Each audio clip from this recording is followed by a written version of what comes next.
Hi, and welcome to part 2 of week 13, where we discuss Benin, Jenne, and Shona. The next Nigerian civilization to flourish is the Benin Kingdom, which overlaps with the height of the Ile-Ife. The connection between the two kingdoms was quite significant, and not surprising considering their proximity. At about 1170 CE, the Benin king sent for a king from Ife to rule them as an Oba, or king, and begin a new dynasty. Along with importing some of their cultural traditions and rulership, the Benin imported the artistic bronze and brass casting techniques of the Ife. They sought to emulate the king portrait tradition of Ife, and even imported an artist from Ife, Igwega, who is still the namesake of the Benin Art Guild even today.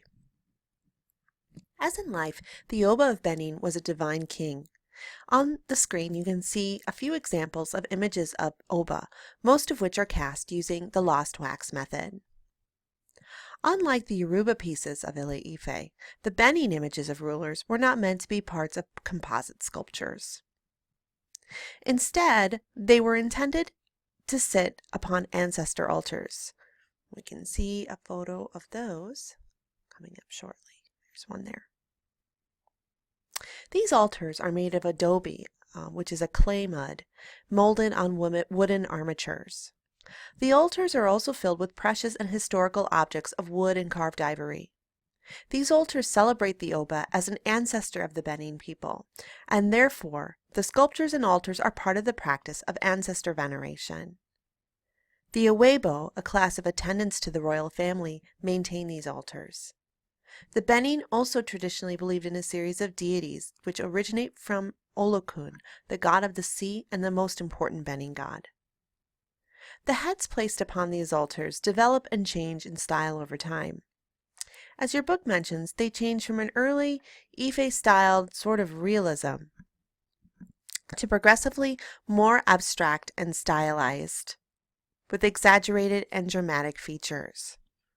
Later pieces have sharp noses, large eyes, and multiple necklaces of coral that are stacked on the neck all the way up to the lip, and elaborate netted coral caps. Cowrie shells also sometimes appear on the neck all the way up to the lip, and elaborate appear on the bases. Shells, and especially coral, are materials that represent power in Benin culture. You can see a photo of a modern Oba in the book, and actually I think I have a copy of it here. Here we go.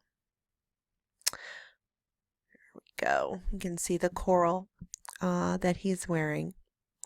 The Oba heads, as represented in the ancestor altars, tend to have, as you can see, a sort of flat head on top of the cap in order to accommodate a carved tusk. So you can see a hole there and there for the tusks, which are easy to see in the ancestor altars. The faces were often inlaid, probably with iron, but perhaps with other materials around the eyebrows.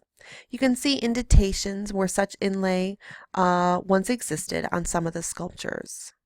The location of the inlay probably emulated the location of scarification marks on the Oba. You can see this in the brass images of the Oba on the screen. You can also see this in the images of the two brass Eoba. Let's see those shortly here. Our Eoba images. So you can see where the scarification marks would have been inlaid.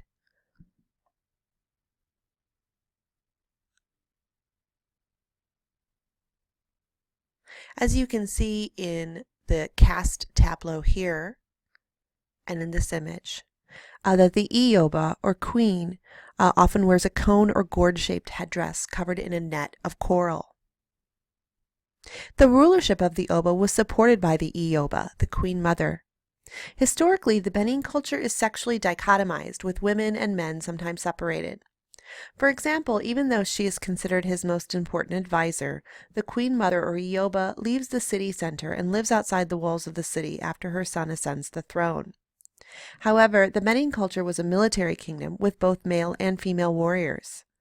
Warriors were expected to pay extraordinary respect to the Oba, and cast plaques, like this one, demonstrate the respect and faithfulness expected of them.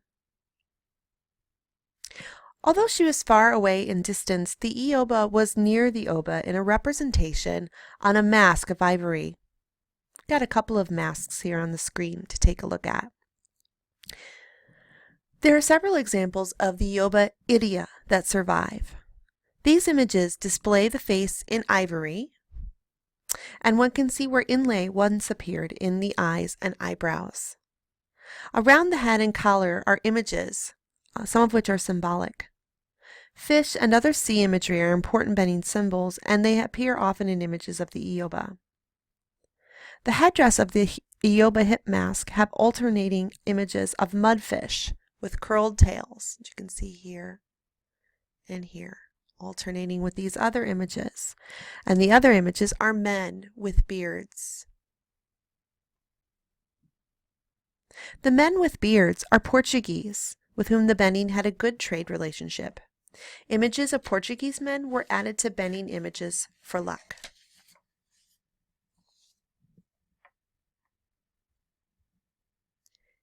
Djenné, also known as Djenné, is an ancient civilization in Mali that originates in 3rd century CE.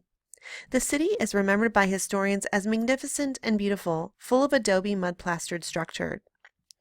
Like the Shona Kingdom of Zimbabwe discussed shortly, Djenné became a wealthy and great nation due to its location along Islamic and Portuguese trade routes, and there existed a Djenné Empire in Mali, centered at Djenné from the 13th through the 15th century. The great structure on the screen is on the location of the palace of the king of Djenné. In the 13th century, the great adobe palace was converted into a mosque when the king converted to Islam. The elaborate structure was reportedly beautiful and heavily decorated, and thus became the target of a trend toward austerity. It was destroyed for being too sumptuous in the 19th century. The present structure that you see today is a recreation built in 1907 of the original. On the screen is a figure that was found at the site of Old Djenné, the even more ancient city a couple of miles away. It reveals a sophisticated tradition that unfortunately we probably won't ever know very much about. Over the last few centuries, objects have been picked up in Old Djenné and plundered by visitors. More recent excavations do reveal some promising objects, like the horseman, however. The Shona Kingdom of Zimbabwe is located in the southeast of Africa. Like Djenné, the Shona capital, called the Great Zimbabwe, was a trade center. The Shona traded with India and China for objects from the interior of Africa, especially gold. This trade arrangement enriched the Shona most greatly during the period of about 1250 to 1450 CE, the height of the Shona kingdom. The site known as the Great Zimbabwe is a collection of masonry structures at 3 nearby locations. You can see some images of the Great Enclosure, or the Imbahuru. There's a reconstruction of it there. And then the hill ruins. The lesser ruins are near the Great Enclosure but don't photograph quite as majestically. Zimbabwe means something like stone ruins or stone house, and the Great Zimbabwe is today celebrated as a reminder of the great civilization. Indeed, when the country gained independence after colonization, they named their nation after this site. The Great Enclosure may, as your book suggests, been a palace for a king. It might also have been a sort of administrative center. The dry masonry, that is, masonry constructed without mortar, was accompanied by more temporary dwellings, which were probably built and propped up right against the enclosure's tilted walls. The interior of the Great Enclosure contains a large conical tower, which is often called the granary because it resembles grain storage structures. It may represent plenty and harvest and fertility in general. The Great Enclosure and the granary were topped with decorative stonework, including images of birds. Though the Great Enclosure and the hill ruins seem at first as if they are defensive, on closer inspections it seems they were not. The great height of the walls of the Great Enclosure and the enormous boulder-like stones used in the hill ruins were probably chosen for their grandeur. Indeed, it seems that the Great Zimbabwe only declined because the trade routes shifted and the Shona lost that link to their prosperity. That includes Week 13 on Early African Art. Next week, we return to Western art and examine early medieval art of Europe.